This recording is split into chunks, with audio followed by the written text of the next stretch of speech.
clams. So these are a exercise that helps to work your butt muscles or your glutes.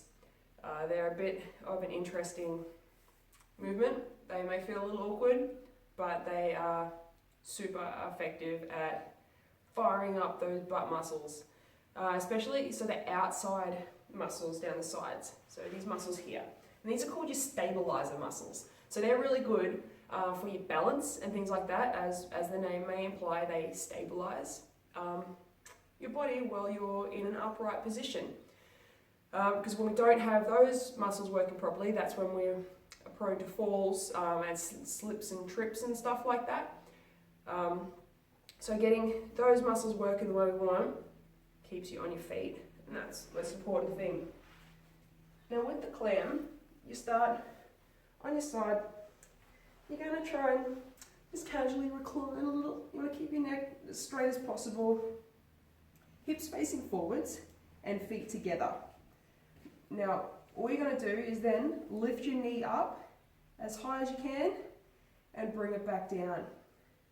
Up nice and high and bring it back down, making sure your feet are going to stay on top of each other and connected. They don't want to let each other go.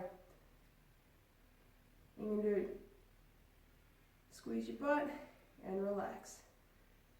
Squeezing your butt as you lift it up and relax. Now you'll swap it over and you'll do exactly the same thing on the other side. Don't be surprised if one side is easier to do than the other. That's got to do with handedness and also mobility in your hips. So you may not have hips that actually like to move that way. That could be because of the structure of the way that your ball joint of your hip fits in the socket and how it likes to move.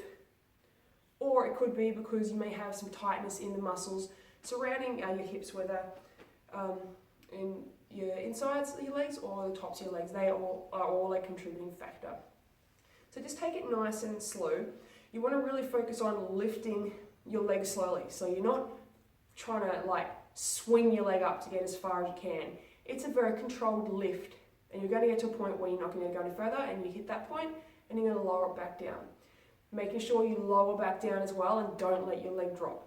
So an exercise works in two ways. It has an up phase and a down phase, and both are just as important as each other. So you can't just work the up phase and then let your leg drop back down, because you're not going to get the full effect of the movement. So it's up, and then you're going to slowly close it back down. Even when your butt's feeling tired, I know it gets hard, but you really want to focus on maintaining that control. Every movement that we do is all about control. It's the most important thing. So if you get to a point where you can't control your movement, regardless of what the exercise it is, you're not going to get the full effect of the exercise, and it's not worth doing. If you can't do it with control, it's not worth doing. So yeah, nice and steady, nice and slow. Keep your feet connected, just like a clam. It's got the lid, has to have hinges. Enjoy.